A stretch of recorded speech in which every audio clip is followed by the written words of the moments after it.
部部长，国家发改委主任， NDRC chairman, 交通部部长， transport minister, 商务部部长。 commerce minister.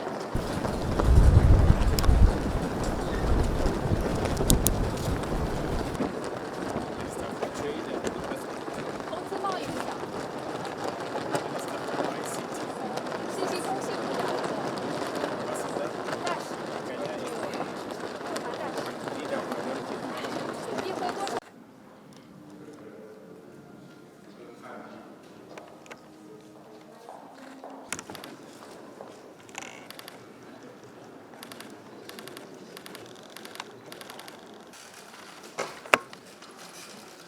which are thousands of miles apart together, that features justice, equity, a trend of history and of our times, to implement